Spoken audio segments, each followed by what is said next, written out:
morning, all of you. Thank you so much for coming on Pragati Vichar Literature Festival. And this year it's big and huge.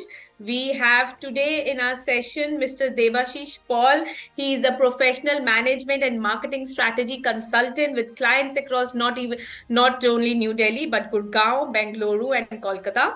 And if I talk about his present work, it is for clients in the education sector. He has also previously worked in the advertising field with top-notch global advertising agency networks. Today, he is counseling parents who have children with learning and social communication difficulties. His book, I Have Autism and I Like to Play Good Bad Tennis, is the first book he has authored. And welcome, sir. Welcome. And we are happy to have you on PVLF today. Thank you. And another wonderful name, another panelist in our session today is Miss Srilata. She is a poet, a fiction writer, translator, and academic. Her latest book, This Kind of Child, the Disability Story, brings together first-person accounts, interviews, and short fiction on the disability experiences. I personally have read her The Rapids of Great River, and it was an awesome book to read. So I'm very glad to have you, ma'am, here on PVLF 2024 today. Thank you. Looking forward to the session. Same here. All right. So I'll start the session. I just gave the link. So, okay. I just wanted to show the book that you're talking about. You can definitely. Yeah. So if you both can show your book, which we are going to discuss today in the session. Yeah. So this is I Have Autism from Mr. Debashis, and this is This Kind of Child from Miss Srilata. Yes. So today we are going to have a very special talk. Specifically, people don't talk about this, and people only talk about disabilities and everything, but they don't talk about how the parents and the caregivers go through different things when they are taking care of special children with special needs. So in this session today, we are going to talk about a lot more about that. And if you both can initially share with our audiences what motivated or inspired you both to write such book and such particular topic to which is sometimes it's a stigma, and there is so much of talk around. People are not aware what to do and what not to do. So sir, ma'am, what inspired you both, if I can know? So ma'am, if starting from you, if you can guide us on that.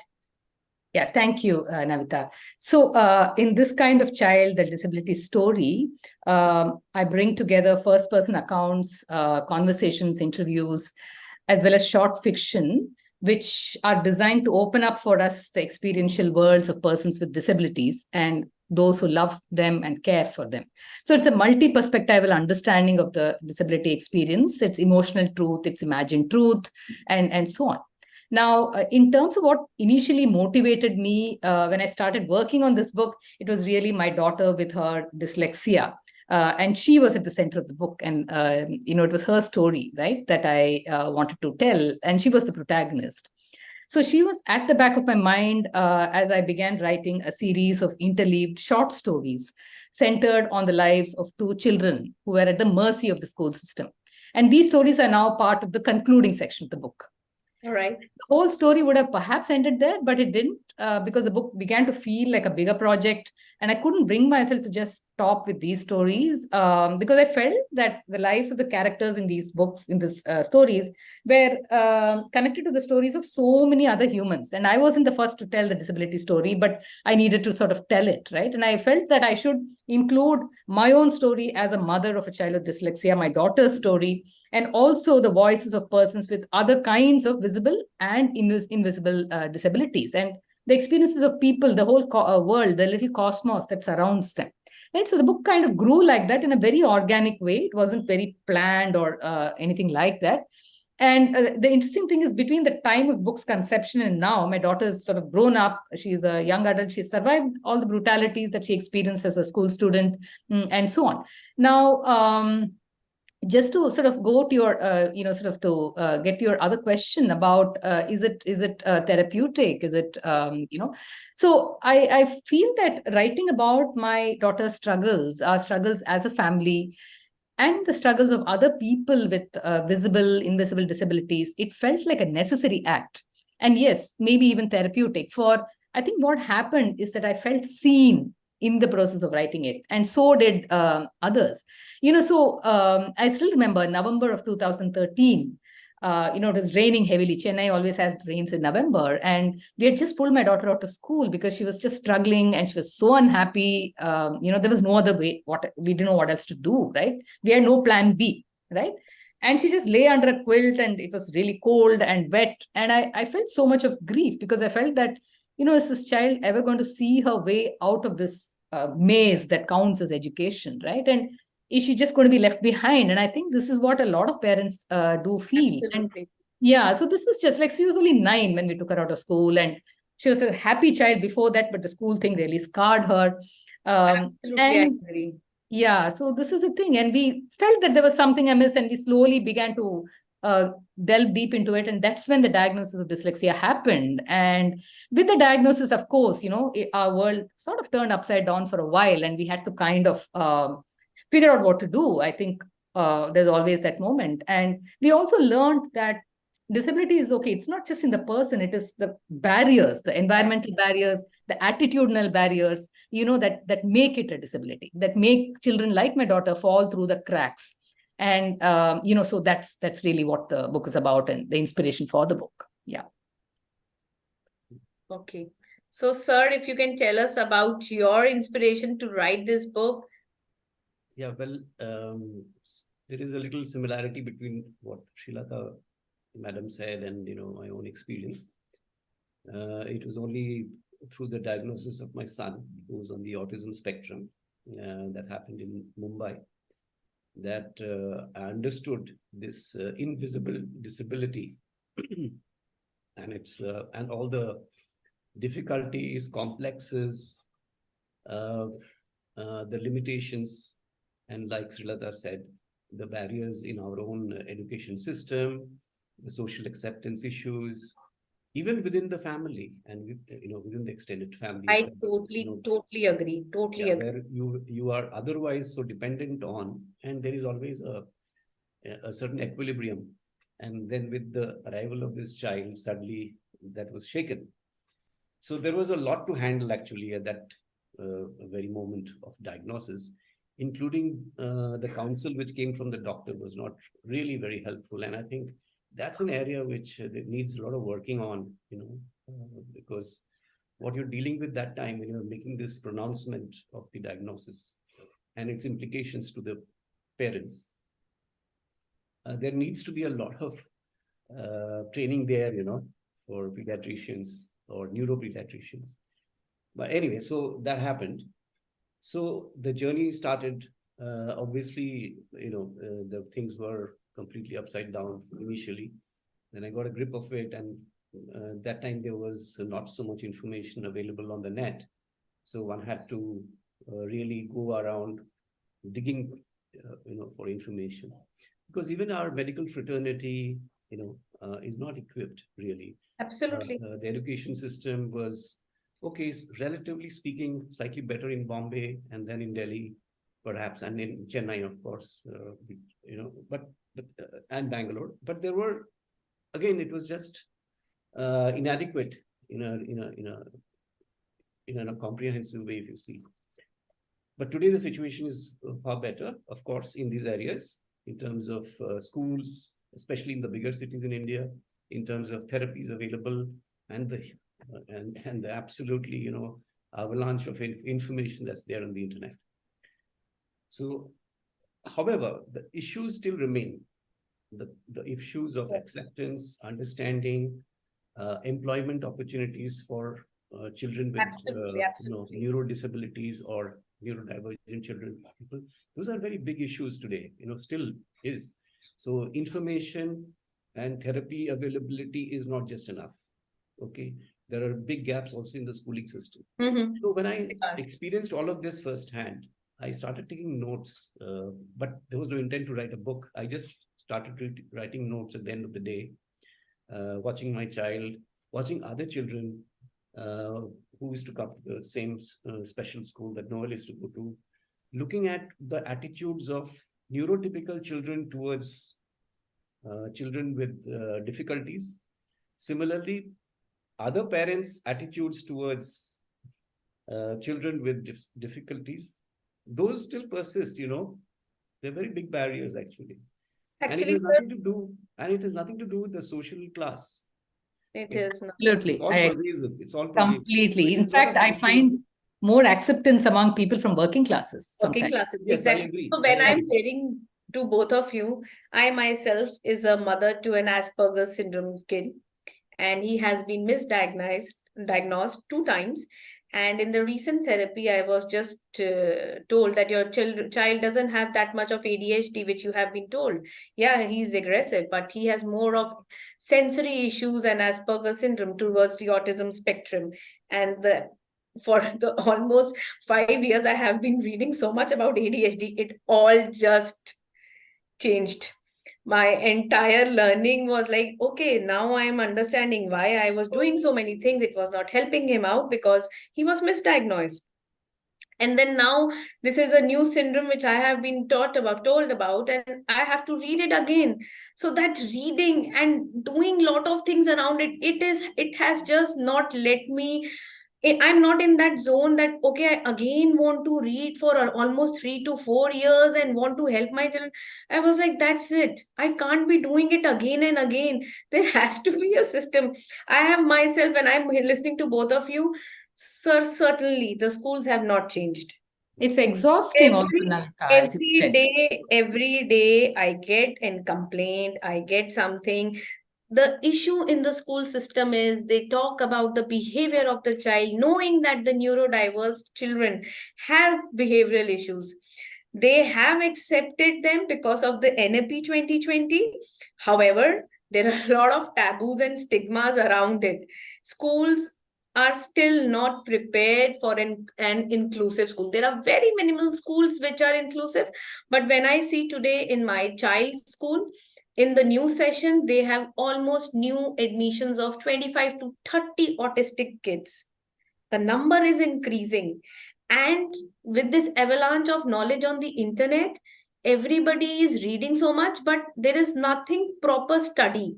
Everybody is like, okay, if you are autism, you should be doing this 5 checklists. If you are this, these are the checklists. But every child is different. Every person, they all are unique. A particular strategy or a particular therapy might be working with a particular autistic children, but it might not work for the another kid. So the entire system, the therapy, everything, it is so much of bookish. They don't want to change. No, I So think what we need are these individualized education programs, education, IEPs. absolutely, I agree. I And that will, I completely see where you're coming from. The exhaustion of having to do all the research, and there was I just am so much of disappointed with everybody, the school, the everything. I myself, I'm the business head of Soul Wellness. It's a mental preventive platform, and doing so much things. When I'm into this particular field, I see people who are becoming therapists also, they themselves do not have that much of knowledge. They have taken a particular degree from somewhere. They have huge degrees, but they are not ready to change that knowledge into, okay, we have to customize this for this particular child. They don't want to do it. They are very clear, okay, these are the checklists, you have to just click click click click click. That's my personal experience when I am going through it, because my son is still 10 years old, fighting every day, doing so many things every day. And when I'm listening to you both, I can imagine what you guys have gone through, which I am going through right now. So So it's the purpose of writing my book was actually to help parents like you, yes, to help therapists to find new energy, absolutely, to approach things like Srilata mentioned, one-on-one kind of thing, absolutely. solutions, especially in the early years. So the purpose of the book, like to answer your question, was about this, to bring some degree of change and understanding and not through an instructive method, because that doesn't work, as That I've doesn't seen. work.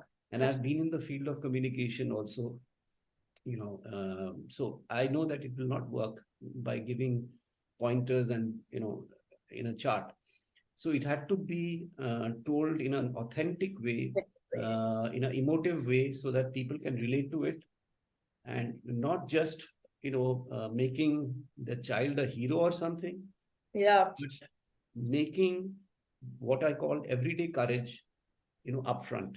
And, everyday courage requires experimentation, and that is so much required for teachers. For example, for teachers also, it's a huge task, when they're dealing with so many special children. Yes, And there they is are. always the thing of economies of scale coming in. That's why one-on-one becomes perhaps a very costly affair for Costly. commercially run schools. Absolutely. Also, they are very So poorly paid, I find, just to sort of add to that. Special education is not an attractive Yes. oh, yes. employment path, except if you happen to be a mother of a child. Mother. A lot of middle-aged women get into that because Yes. they have to look Yes. after their own child. But But it's there is a poorly ray paid. of hope. The ray of hope I have seen in the last 1 year, because I've been going to schools. I've been invited by many schools after my book. So I have seen that the new therapists, youngsters, Youngsters, yes. single, uh, um, both men and women, are somehow have a new kind of attitude. I've noticed that at least in Gurgaon and Delhi schools. They are absolutely, I agree, sir, And because so they're ready to there is a accept. big change. There is a Yes. change, So I would say the children who are, when as kids they were exposed to the internet, perhaps that has made a mindset which is Fine. much more accepting. And I've seen some of the speech therapists and behavior therapists. I've seen them. They're very sharp. They're very good, They actually. are. They are. So I'm pinning my hope in the background of this with the new generation, people who are going to come into special education and therapists. And I get messages almost every day. You won't believe it, because I never imagined, from special educators saying that your book has given us so many new ways of thinking of solutions. Yes, because the education these special educators are taking, it's Yeah. very theoretical. Yeah. So When- this segment, is my Yes. hope. All right. So, sir, do you think that, or do you believe that, is it the responsibilities of writers like you to promote such type of things and promote such type of topics through the medium of books, so that that well researched, accurate knowledge and information is provided to parents like me? And I am not sure, because there is an avalanche of knowledge on the internet. I'm not sure which one to read and which one to believe in. Yeah. So somehow I think that writers today, authors today, they have this huge responsibility. So what is your take on that, sir? Yeah, it is a responsibility, no doubt, and there should be more of it. And media should support it. The visibility of media in the media is very important, because everybody is hooked to social media now. So, or the online media platforms. Yes. It's very important to showcase this, and that is how change happens. Writing a book is one thing, but then how do you get visibility, exposure, discussion around it, at the school level? And some of them have taken initiatives. I don't want to name the school. There is an All India school with, which is a Government of India school, which is actually already booked my dates in Jan, Feb, to run Okay. a centralized training program for special educators who will be coming from across the country to help Okay. them. So I'm very, I'm very impressed with that initiative that some people are taking. So that means change is possible. Possible. It is slow, but it It is is slow. possible. It is slow. And there you need support of media platforms to make it visible, so that, see, if it was not visible, this person who's head of this training center would not approach me, right? Absolutely. So I'm saying it's not about marketing, but it is about seriously building awareness. If we do that, especially for the young generation that is coming in, we can hope for a lot of change. Yeah, so if I may also sort of come in here and sort of respond to your question, Navita. So I think it is important when it's also the genre, right? When you're writing nonfiction, when it's a memoir or an autobiography, a biography, or even reflections on a particular subject like disability, uh, it is a big responsibility because it's important to adhere to the truth. And by that, I mean factual truth, truth that is well researched, as well as emotional truth, right? So I think getting that emotional truth across is an important component. And you owe a certain responsibility to your reader to make sure that you've done your research, that you know sort of what you're talking about, that you've also taken into account what the whole spectrum of stakeholders feel about it, right? Because truth is a very composite, very, very complex thing, right? So you have, of course, theories in special education. But you also have the sort of the little solutions that parents, for instance, come up with, when they have a child with autism or a child with dyslexia, that also is knowledge of a particular kind, right? So that is one thing I discovered, that you find that there are solutions or there are support mechanisms available that are perhaps not part of a textbook of how do you deal with or how do you help a child with a particular disability or whatever. But that kind of knowledge, the knowledge of a parent or the knowledge of a sibling, is actually equally important because it's through lived experience. So that's one thing. And I think one has to understand that complete accuracy, when you're telling your own story as a parent, right, is what you aim for, but it's not always possible because memory is fallible, right? I talk about when my daughter was 9, but how memory is fallible and you may not have it right, but you should aim to do that. I think it's the direction which you always have to kind of take. And we have to also ask, I mean, I had this particular challenge, I think, because I also included conversations with people who were persons with disabilities, different kinds of disabilities, whom I didn't know that intimately, right? But I had to always I had to sort of really ask myself and ask them how they would like to be, how they would like their voice to be part of the book and how they would like their stories to be told. So it's a very sensitive topic, especially disability, right? And what is the vocabulary they would like to describe, you use to describe themselves, right? So this is something, it was a huge learning experience for me, especially dealing with, sort of speaking with Rajiv Rajan and Deepak, who are from Vidyasagar, originally, and both of whom have cerebral palsy. And they're both activists, in a sense, disability rights activists.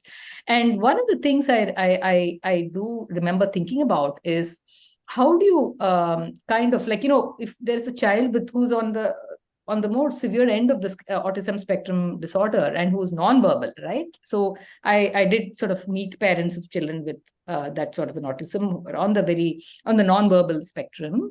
But how do you then represent that child or that young adult story, right? So this is a real question. I mean, I'm not sure I've answered it even now, but I did have one, in my book, there is an interview that I did with a verbal young woman with autism, who has very obvious challenges. But I said, I'm going to sort of have an interview with her, and if the conversation ball kind of stops and she doesn't pick up the thread and the answer is perhaps not exactly what I was expecting or whatever, as a neurotypical person, I should go with the flow, right? So these are challenges that I felt. So it kind of changed me, I think, also. One is to, of course, put information out there, research it accurately. And as Debashis said, it's a responsibility. And I think it's very important. And for parents like you, Namita, it's, I think, very important to have a manual. But I felt that manual has to be not just like a regular, okay, if a child has thing, tick this, and maybe this will help, that'll help, because that's there on the internet, that's there, and things like that. But what is it that a parent like you or a parent like Debashis sir, what are their what is it that you have tried in your life with your children and that has worked, right? Yes. A little quirky thing that you tried and somehow, some strange reason it worked. And if I hear about it, maybe it will be really helpful to me. So I think that was also something I was trying to kind of do in writing my book, Yeah, so that not exactly research of the very scientific kind, but factual scientific kind, but also experiential little things. Absolutely. Absolutely. And I like the phrase you used, emotional truth. Yeah. Yes. I really like that. Emotional truth. It's actually very important. People nowadays don't talk about it. However, somewhere a little bit of discussion has started among the parents, because too many children nowadays are going through a lot of neurodiversity issues.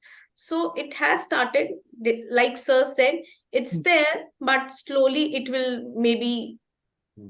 have some Yeah. success. the In right. some years we might Yeah. be there, but we have just started walking on that path. Yes. That I do agree. Yes. So, sir, on that note only,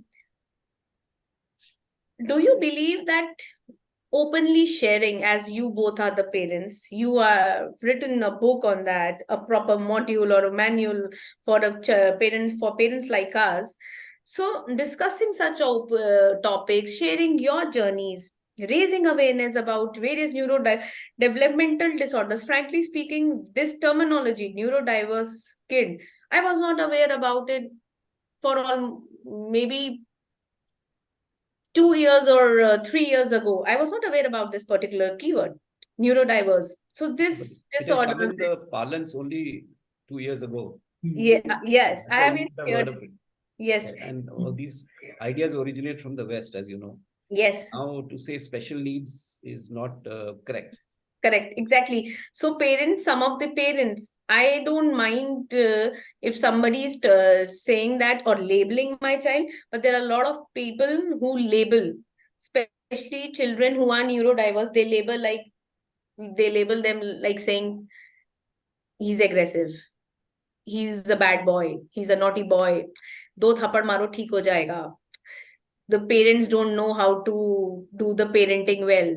So there are still a lot of taboo about it. So when we are, people like you and me are sharing these the journeys and discussing these, so sometimes do you initiate such conversations about the disparities we see in the world with some people when you are sitting somewhere, or do you feel like that such doing conversations like these, do they reduce discrimination and unintentionally bullying against children with mental disabilities in the school? When you are doing, sir, so many of trainings and sessions, like you said, that you are invited to schools nowadays, do you feel like that it might help the bullying? Because my child gets a lot of bullying. He every day come back and tells me, mama, my day was like this, and there was this child that who bullied me, and every day I tell him, okay, believe in yourself, it's okay, do not just ignore them. That's what, as a parent of a neurodiverse kid, that is what my role, that I have been telling him. I can't be every day telling him don't talk to him or don't talk to her, but that I want him to understand that it is okay.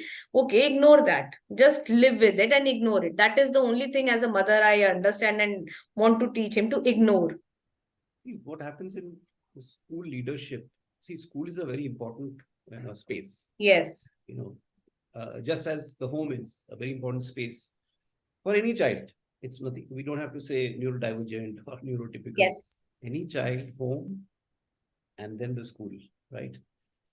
So the leadership, I always say the leadership is very important. How is the leader of the school, leadership of the school behaving towards children who have learning difficulties? So that goes down the line. That's why it's first and foremost person to influence is actually the leadership of the school. Mm-hmm. Once they buy into this, once they realize the importance of some of the things that we're talking about, it will goes down the line. And then the bringing about change is easy. Mm-hmm. Same thing at home. That's why parents become super important when the child is neurodiverse, because the other kids, the siblings, or even the extended family will pick up signals from you. So there is an additional responsibility the parent has. Unfortunately, the parent is burdened with a lot of things. I know, everyday life challenges, falling ill. The child will fall ill. Neurodiverse child will also fall ill as much as the neurotypical child. Yes, absolutely. Isn't it? Those don't go away, no? When we talk Yeah. about neurodiversity, it seems that we're only focusing about those specific challenges of communication, social learning, etc. But there are these things also. You will Yes. still suffer from cough and cold and various other things. So how the parent has a lot of burden. But I'm saying that's where you need a lot of courage, which I have continuously talk about even in my book. You have to play a leadership role. And Yes. again, in the typical Indian family situation, this whole responsibility somehow has become the mother's responsibility, Mother's responsibility. which Nobody's I ready to have great difficulty with, because the yes. father somehow is in the periphery. But why is that? So this is another thing. And every when I go to the school, they invite the parents. 80% are mothers, Mothers. 20% fathers will come to the Absolutely. school. So there is this other social change which we need to do. I don't know how to bring that about, because it is again the way boys are brought up in our society also. Society. They learn Very gender. this is something which the Yes. woman of the house will do. Yeah. So there is a sharing that is very much needed here. And therefore, the leadership constitutes not of the mother only, it is also the father. Yes, So absolutely. once you set, that has to be set up, then it is everybody else falls in line, is my theory. Yes. I completely agree. I mean, I think that's a really good point, because it is such a, caregiving itself, or, and of course, taking care of elders, taking care of children, taking care of neurotypical children, taking care of neurodivergent children, all of it invariably falls on women, especially in India, and other societies as well, I think, and somehow it also then becomes the mother's fault if the child behaves strangely, aggressively, whatever labels Yes. they choose to use. And I completely agree with you, Devadashi sir, that you have to sort of we send out signals, as a family of the child. We send out signals to the extended family, and if we are not embarrassed, or we don't feel, oh my God, there's something terribly wrong with my child, then I think that communicates to people in the extended family, and then they don't treat the child as badly as they otherwise would. And the Yes. same thing is true. I absolutely agree that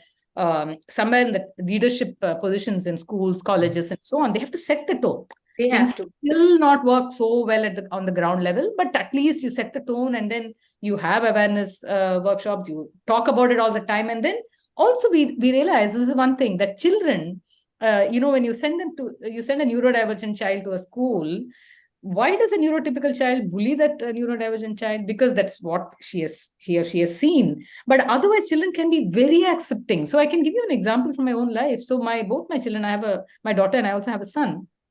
And in our own apartment complex, there's a child with a hearing impairment, and my kids have grown up with that child since they were like this high, right? And it has, like, for me, I will always notice the hearing aid, right? I may not think, oh, she's less of a person because of the hearing aid. No, but I notice it. It's something I say, okay, But my children, because they've seen her from the beginning, it's normalized. They are good friends with her. And so it's not like they'll quarrel with her, they'll play all the same games with her, like they won't even remember like that is a thing, no? So I Yes. think children can be very accepting, but it is a signal that we send out, or Right. As a society, we do that. and then they'll then hopefully grow up to be adults who will not discriminate or not bully, or may open up employment opportunities, and make care better. So I think it's right, and I think it is very true to that. It's actually it's also, to answer your question, it's also important to tell one story. It means like everyday courage. I love that phrase that Debashis sir used. It's an act of courage. And a lot of people told me in my own extended family, I mean, somebody did sort of say that, but by telling the story, are you not exposing your daughter? Right. And I said, no, one is I got her permission to tell the story. Two, her own essay is part of the book, right? She wanted that essay to go out there and to reach schools and reach teachers who were treating their neurodivergent children or children with dyslexia differently. So I had her permission, and I think I should find the courage to do that. I should find the voice and the energy. That is really hard, and that's why I admire, like, always, I have huge respect for parents of children who have children with any sort of challenge or disability or neurodivergence or whatever, right? Because there is so much energy in daily living that goes, And as Sir said, like, you have to, they still have the same cough and cold and the same issues. Yes. They also have additional issues. Additional issues. Yeah, additional. So, but telling the story, the other thing is that when you go out there and say, look, my child has this and these are the struggles or whatever, it makes us very vulnerable, right? And it is a scary thing. Yeah, but it does have this one wonderful consequence, that it does raise awareness. It shines a spotlight on something that is otherwise in the shadows, and it actually initiates conversations on these issues. And maybe, just maybe, it will change hearts. It may help with all this bullying. It may help policymakers. It may help with stigmatization, because it normalizes it. The fact that Debashis sir's book is out, my book is out, or whatever, like, we have a number of people writing about this increasingly. Yes. I think it's like normal, like, he has not hesitated to share his story. I mean, it must be difficult, but he has not hesitated to do it. Neither did I. I mean, it was a little hard, like, I asked myself this, but I think, hopefully if 10 people read it, for them, okay, this is what happens. In every household, there are going to be people with disabilities, if you think about it. This is what I say in my book. All of us, when I grow old, I'm going to have, like, maybe I can't walk as well as I'm walking now, or there's going to be something the matter that fails. My body's fail, minds fail. Maybe I'll just have dementia. Who knows? So that is a disability which we acquire. Yes. So we have to be prepared for minds and bodies that don't work in the neurotypical way, right? And I think it's important to normalize it, and not to say, I mean, these are just a few people out there, 1% of the population, or whatever percent, whatever they think. That's not enough. I mean, I think we should normalize it. When actually I'm hearing to both of you, one thing I have personally gone through a lot is, sometimes my family, extended members also say, why are you letting people know that he has this issue? Why are you saying that? And I told them, they need to know. Plus, the child needs to know. If the child is not aware, how will he know that why is he taking these therapies? How will he know, or she know, that these are the type of things that, okay, I don't have that type of issue. I am not struggling it with it, and other children are doing so many things, and I am not going. I don't have that my confidence is not getting low because I have this certain issue. And if I will do this particular thing differently, I might be able to do that. So there was a time in my journey I had received a lot of backlash from my extended family saying, why are you telling your child that he has an ADHD, he's an ADHD kid? And I tell him, dude, he needs to know that it is not a disability, it's a superpower. The imagination, the creativity he has, the other children doesn't have that. He needs to know his superpower so that when he's growing, he might make that superpower of his as a skill. Because in the upcoming years, I do see a lot of change in the employment areas and everywhere. I have seen a lot of companies, especially technology companies, they specifically are looking for people who have autism, are on autism spectrum, because they want certain employees to only focus on certain work for 2 to 3 hours. And these children are awesome in the concentration and focus. So why not? They should know what are their superpowers. So when I'm listening to you both, I can totally understand what all things you guys have gone through in the journeys of your children. Anyways, so coming back on the session, so when I hear you both, I listen to a lot of school leadership things, and I, as a parent, also understand that in the school, if the leadership is not agreeing or is not ready to accept this particular thing, I don't think they would be able to help the special needs children more, and they won't be able to cater to what special needs children require in their particular school. But we shouldn't leave it there. Yes. We have to, communicate with them, and not in any sort of, in a very counseling mode. Yes. And expose them to those truths about neurodivergence, and get around the bias and prejudices, because they are also beset with prejudices actually. Yes, right? absolutely. They also, when they were in their learning years, they were not exposed to this. This is actually new to them also. We have to tell them, and I'm telling you, once they have that conversation, they change. They actually change. They actually change. I am completely surprised by the change that is possible, is what drives me now.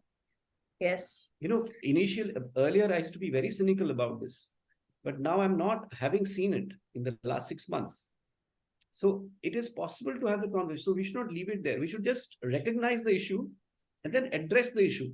This was exactly my question, sir. That do you feel like that in the schools and education system in our country today, these type of beliefs are lacking, Yeah, especially it's understanding and lacking. teaching children with the disabilities? I know myself, the teachers sometimes ask me how to manage him or how to do certain things. So I too myself see this particular knowledge is lacking. So how do you think this particular lack of knowledge can be made better in the school or education system, and there can be more attention and patience towards these type of children, and there we can have more greater inclusivity schools with mainstream education? So what are your thoughts on that? So it's a mountain of work. And that's what the new generation activists should do.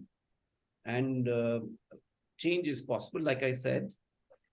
And one has to be engaging with the school leadership, the school boards, and any parent organizations, special educator organizations. So there's a ton of work there. But I'm saying that this is the only path. There is nothing else available. Just by reading some article, or looking at the internet on things, It's which not gonna happen. about the new age, new trends in handling children with difficulties, won't help. It Yes. has to be, because the power of communication is what I rely on to be able to bring that change. When you have conversations, and that happens. A small town in Punjab, the school principal from there had called me. So she said that this is the first time I'm seeing that it is possible to encourage my own teachers to deal with these children in some productive way. Yes, Because they are also under pressure, even the private schools. they Just like are. private They are. schools, There English is a lot of medium pressure private on them nowadays. There's pressure because of the new act that has come, Yes. or not just NEP NEP 2020, 2020. but also the Rights of Persons with Person. Disabilities Yes. 2016. Yes. So there, in its new version, it makes it mandatory for every school to admit children with special needs. Yes. They can't say no to any admission. Yes. With that, the principals or the administrators, owners are under pressure. Yes, they are. So how do we go about this, etc.? So there is a mandate for this, which is great. Okay. However, we need to now, this is therefore the opportunity to bring about that change. So basic groundwork is now done by the government. Now Yes. we have to move in and, really help and spread awareness. And that's why platforms like yours is very important towards this goal. And activist groups, especially in North India, there is a huge dearth. I see a lot of initiatives in the south, particularly Okay. Tamil Nadu, and then Karnataka, Kerala to an extent. We must take action now. Yeah, I think small towns, especially. I mean, I was at Nagpur at the Vidarbha Lit Fest some time back, and speaking on a panel, and the room was full of mothers of children with neurodivergence and so on. And so many of them came up to me and said, look, in Nagpur, there is nothing, not even all of the things that you spoke of. The few things you said, there are these support systems, even that we don't have. And I said, yeah, I mean, small towns. I mean, and this is just like, unforgivable, right? That we can sort of have an education system where, I mean, on the one hand, yeah, maybe there is this pressure and so on, but I think I'm not sure that schools across the board, across the country are actually still even admitting students. I think some schools are being compliant.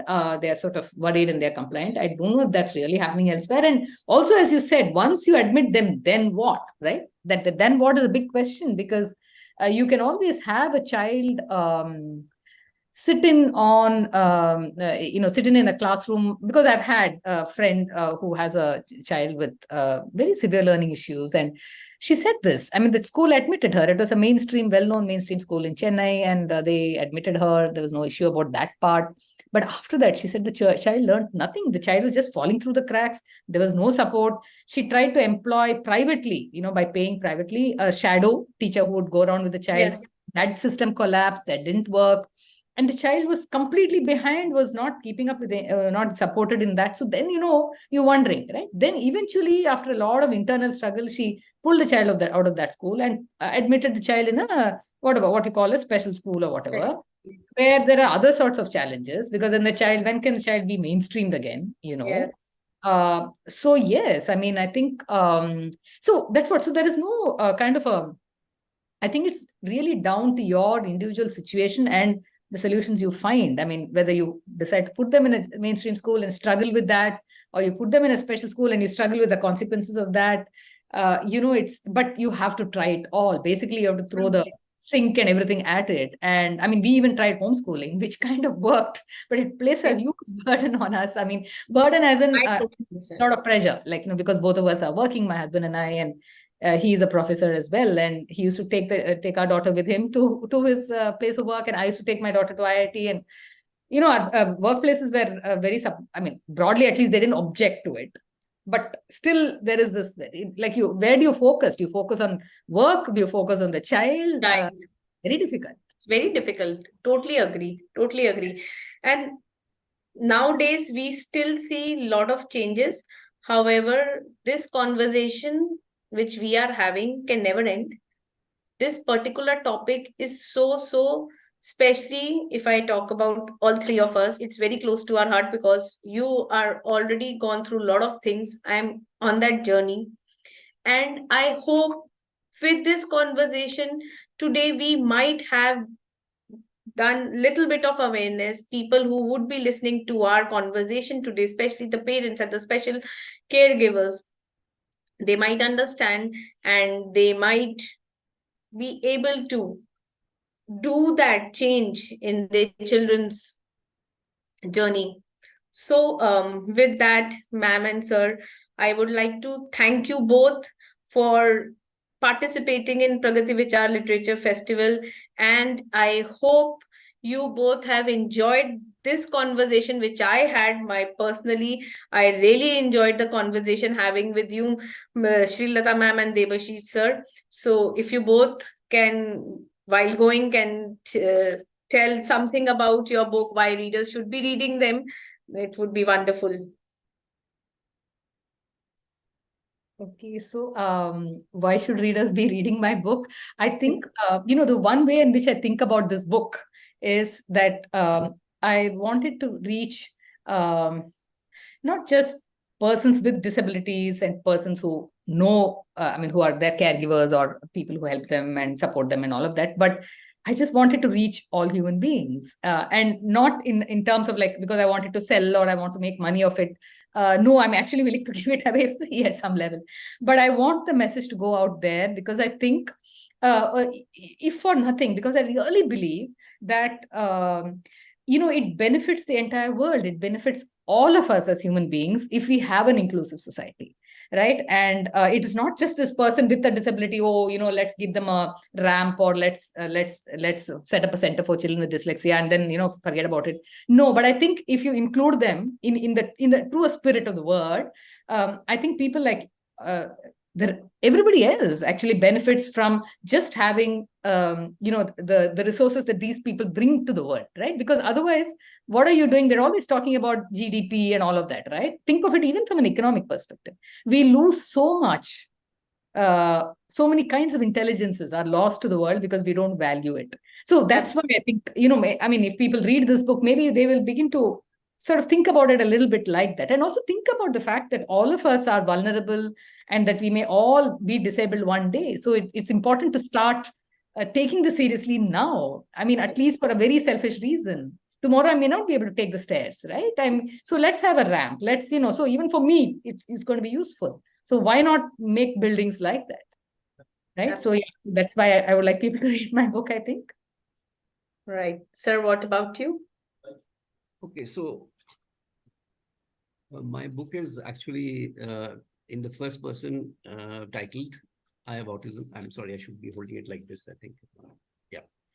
So it is, yes, it is indeed centered around my son and whatever came, the challenges that came, and the experiments we tried at home, as well as in the social context. And then eventually he went into work and his experience at the workplace.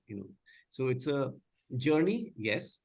But I think what I've done is, instead of just making it a sort of memoir, it is written with a purpose, a very strong purpose of helping first the parents of the next generation. The helplessness that they feel is beyond description. Yeah. The challenges on an everyday basis is truly, unimaginable. So I have tried to capture the same and then talked about how they should feel at every moment that they are in it for a mission, almost a missionary sort of approach to parenting is what they have to take on, and that calls for a lot of courage, everyday courage, which and hope all the time, because there will be many things which will make you feel a deep sense of despair you will be put into, but there is always courage will overcome all of that. And you know what, everyday courage is such a thing that even the child will learn from you. And this whole thing of looking at life in a very positive way despite things not going your way is, I think, the core message of my book. Yeah. And that is universal, I think. So in fact, like I said, my readers are across different social segments, across neurotypical parents, teachers, doctors have written to me, occupational therapists have written to me, special educators, of course. So it cuts across, not just, so it is not limited to parents only. It goes across to many sections of the society. It's also read just like a non-fiction. Like there are a lot of people who like to read non-fiction and not fiction. So for them also, as readers of non-fiction, they found this very rich, reading. And that's what some of the reviews that are there on the book and on Amazon platform, you will see that. Okay. So it was a pleasure to have you both on this session, and I hope we had generated some awareness today. And thank you so much for coming on Pragati Vichar Literature Festival. So thank you so much.